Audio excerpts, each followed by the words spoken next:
Bismillahirrahmanirrahim. Assalamualaikum warahmatullahi wabarakatuh.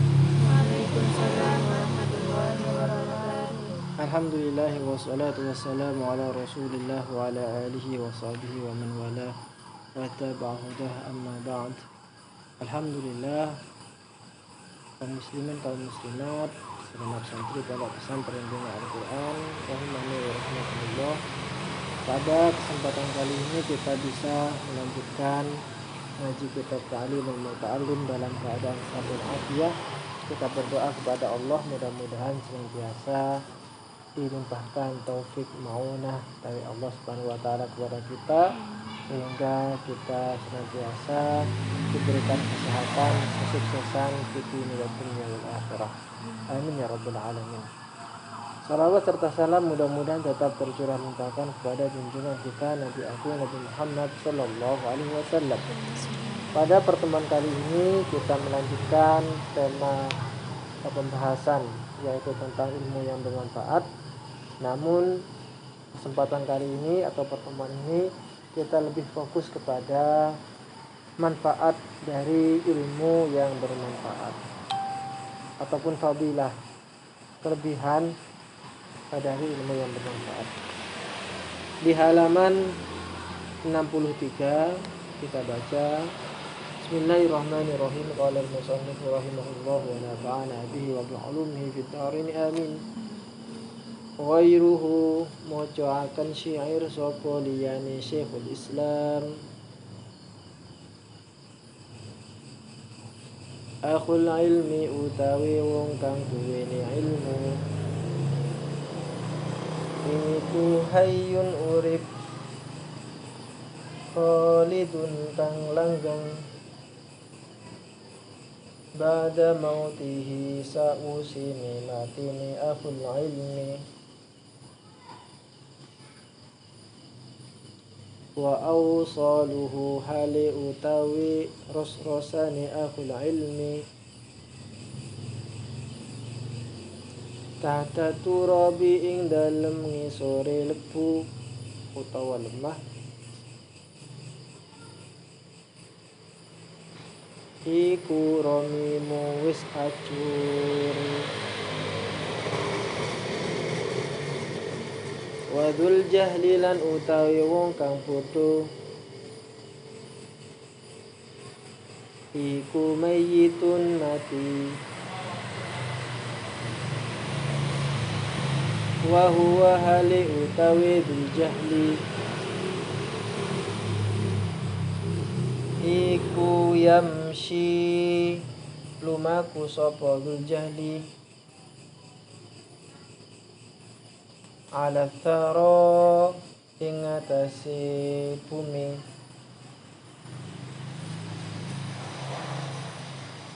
yadhunnu halaten nyono sapa bil jahli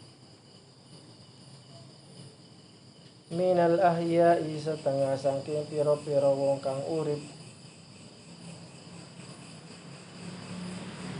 wa huwa utawi bil jahli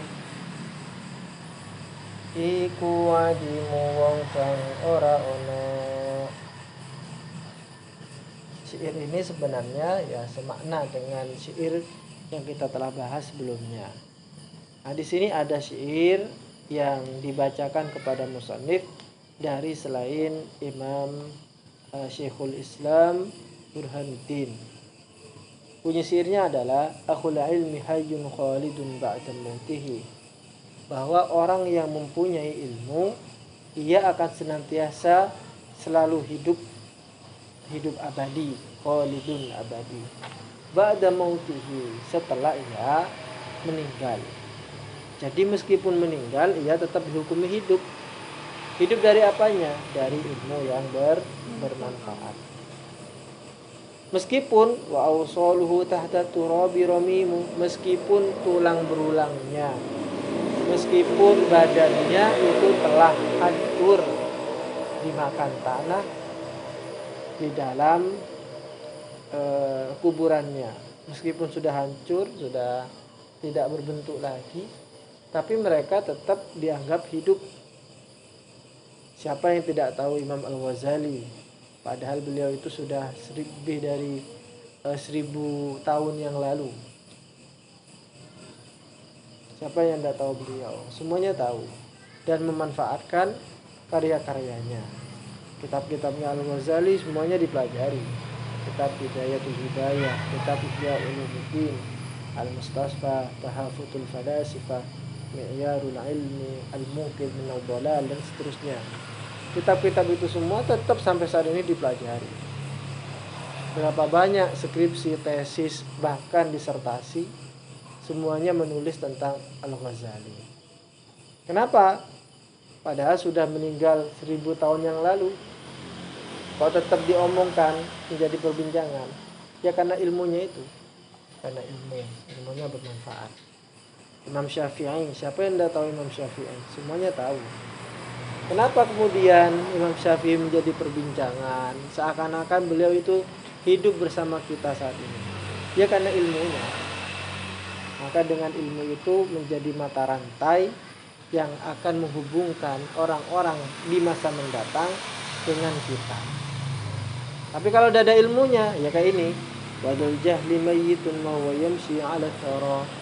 Sedangkan orang bodoh yang tidak punya ilmu, ia dihukumi mati seperti mayit, meskipun dia sedang berjalan di atas tanah, maksudnya masih hidup. Jadi hidupnya orang bodoh itu dianggap sebagai mati. Kenapa? Yazunnu minal ahya wa huwa adimun. Ia orang bodoh tadi itu menyangka bahwa ia termasuk dari bagian orang-orang yang hidup, padahal wa huwa adimun. Padahal ia ya keberadaannya ya tidak dianggap. Itu artinya apa?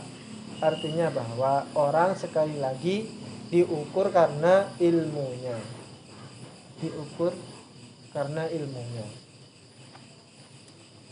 Qala akhar wa qala lan tawuh sapa akharu liyani ayatul qalbi utawi uripe ati iku ilmu fautanim mungko cara sira ku ing ilmu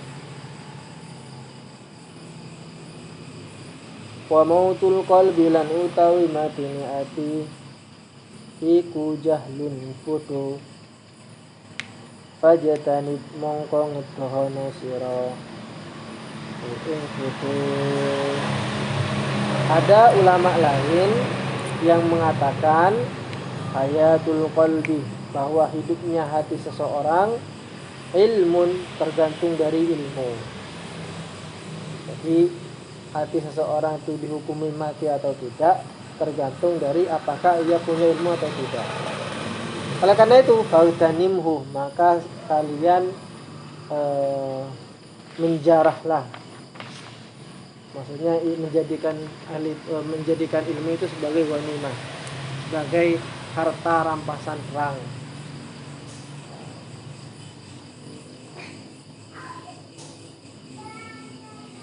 Sebaliknya wa mautul qalbi jahlun fajtanibhu, sedangkan matinya hati seseorang itu ya sebab kebodohan, oleh karenanya jauhilah kebodohan itu.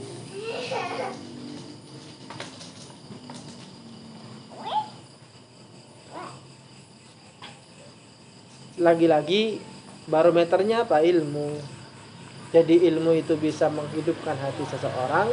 Sebaliknya tanpa ilmu ini akan mematikan hati seseorang. Wa ansyadalan mocoakan syair na ing kita sapa Syekhul Islam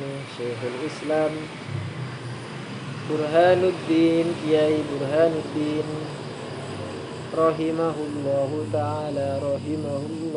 ta'ala idzil ilmu nutura sira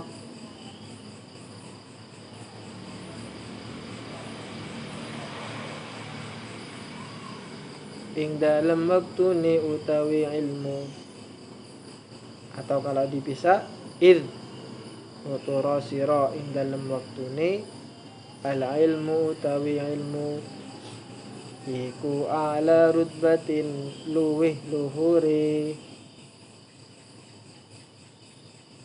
apa ne panggonan fil maratibi ing dalem pira-pira pangkat. Wa min dunihi lan iku saking saliyane ilmu Aizul ula utawi mulya akan kaluhuran fil mawaqibi ing dalem pira-pira kumpulan.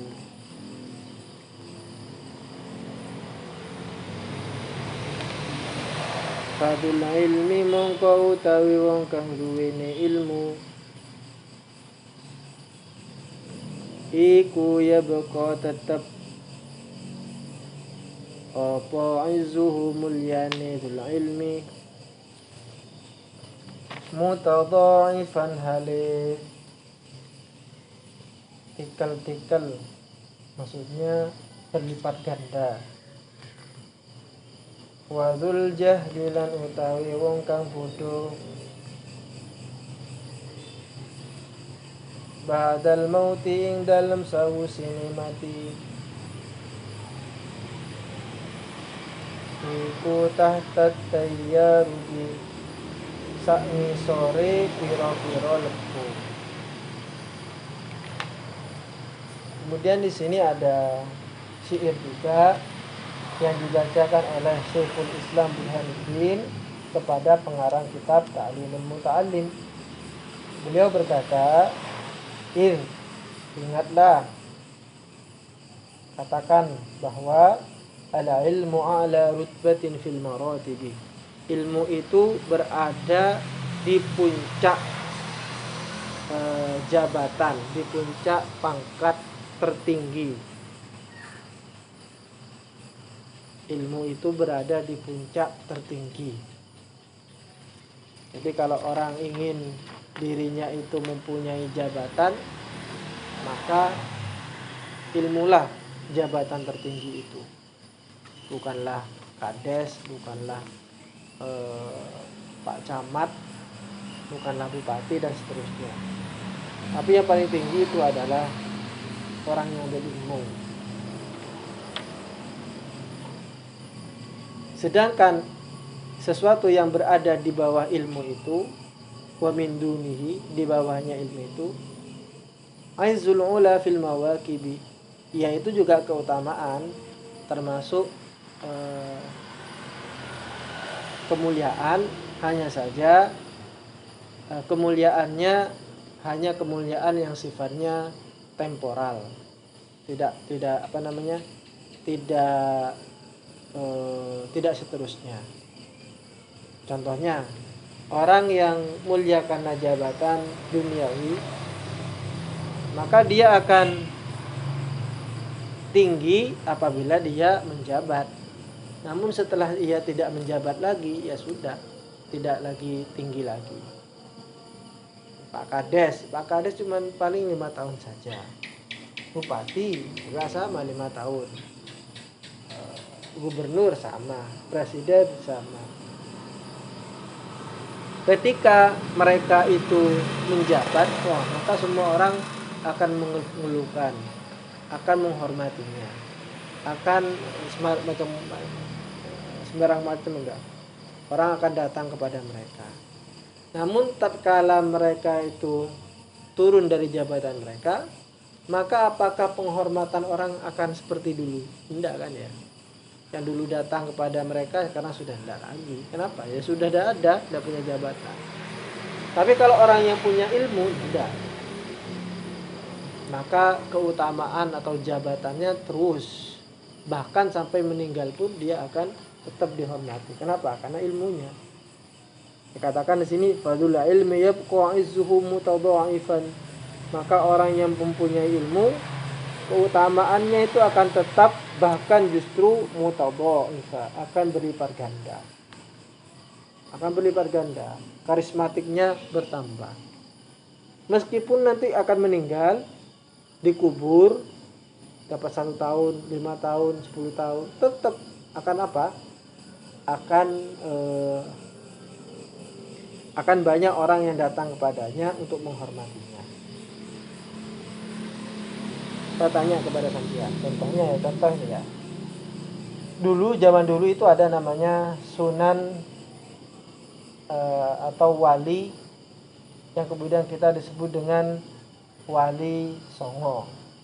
Wali songo. Zaman itu, ketika zaman wali songo, itu juga ada seorang raja, seorang menteri, seorang adipati dan seterusnya. Kalau berbicara masalah kemuliaan, penghormatan, orang akan sama-sama memuliakan, sama-sama menghormati.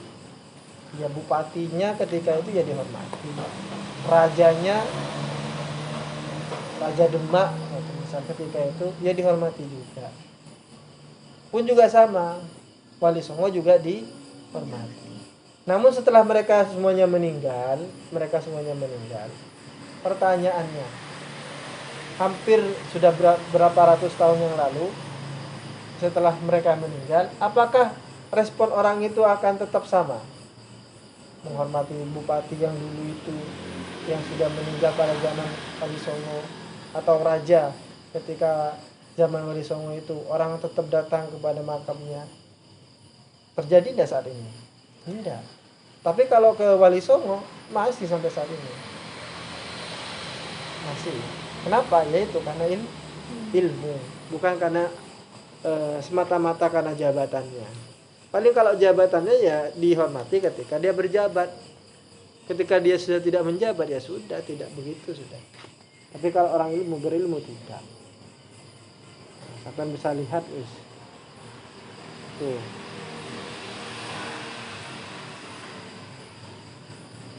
Bahkan berlipat ganda. Wadul jahli ba'dal mauti tahta tayyarudi. Sedangkan sebaliknya, orang bodoh setelah meninggal maka ia akan berada di bawah tanah dan tidak akan ada orang yang menggubrisnya, tidak ada orang yang mengenangnya. Ya sudah, kayak kucing meninggal itu sudah dikubur ya selesai sudah.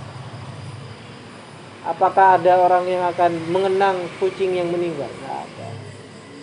Ya sudah, meninggal ya meninggal. Nah, itulah kayak orang bodoh seperti itu juga. Terakhir, wahai hada, mongko adoh banget, la yarju ora bisa ngarep, madahu ing katoki mulyane ilmu, maksudnya puncak atau batas kemuliaan ilmu, man sapa man wong irtaqo kang munggah sapa wong, ruqiya waliyil mulki koyok munggahe wong kang nyekel keraton, walil kataibi kang merintahi piro-piro bolo. Maka dikatakan ini hayhat, maka jauh sekali perbedaannya antara orang yang punya ilmu dengan yang tidak punya ilmu. La yarju madahu menirtaqo.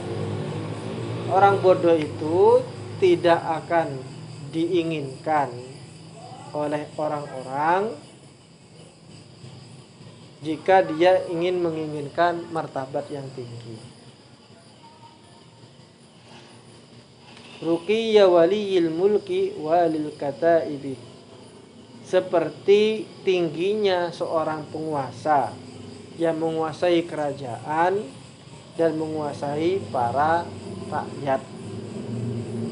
Apa maksudnya? Ya, saya katakan tadi itu, bahwa kemuliaan mereka itu temporal. Apa maksudnya temporal? Berdasarkan tempo, sewaktu-waktu saja. Ya, waktu mereka menjabat, mereka akan dimuliakan. Tapi ketika sudah tidak menjabat, ya sudah, tidak ada yang ngereken. Orang-orang akan beralih kepada penggantinya. Siapa penggantinya? Ya itu sudah.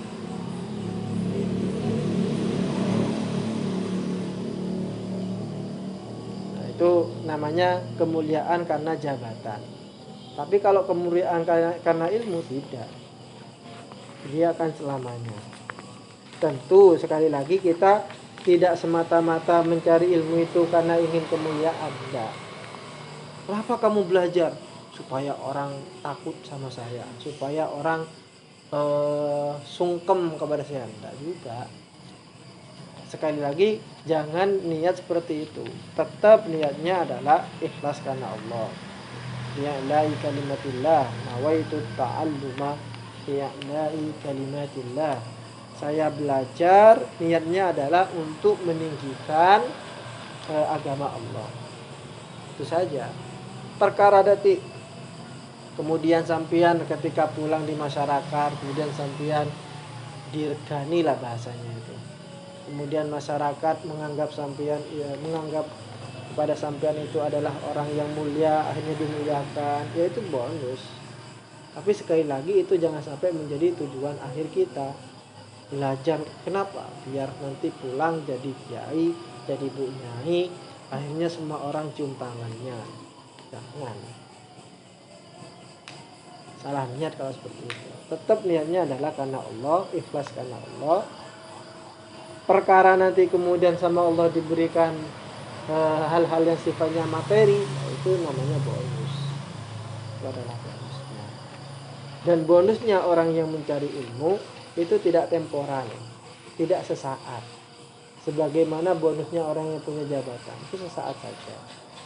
Tapi kalau orang yang punya ilmu, seterusnya bonusnya itu. Meskipun sudah meninggal. Dengan catatan apa? Ilmunya dimanfaatkan. Karena banyak orang yang punya ilmu tapi tidak bermanfaat. Nah, ini. Maka kalau di pondok itu ada konsep namanya barokah. Konsep barokah. Itu yang mungkin tidak dipunya oleh sekolah-sekolah formal. Sekolah-sekolah formal yang minim pengetahuan ilmu agama.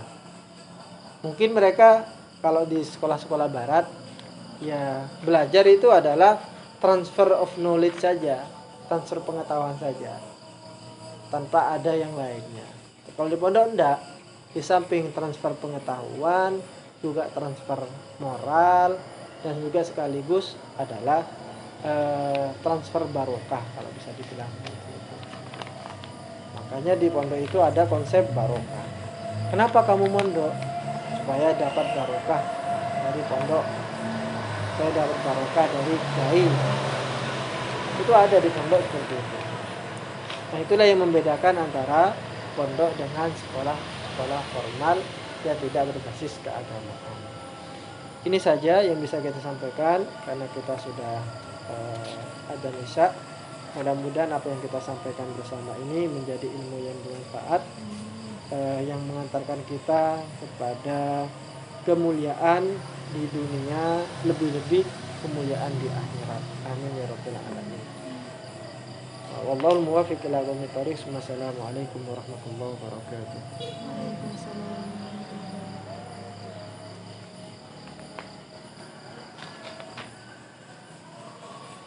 Dibaca dalam hati dulu, nanti dibaca bareng.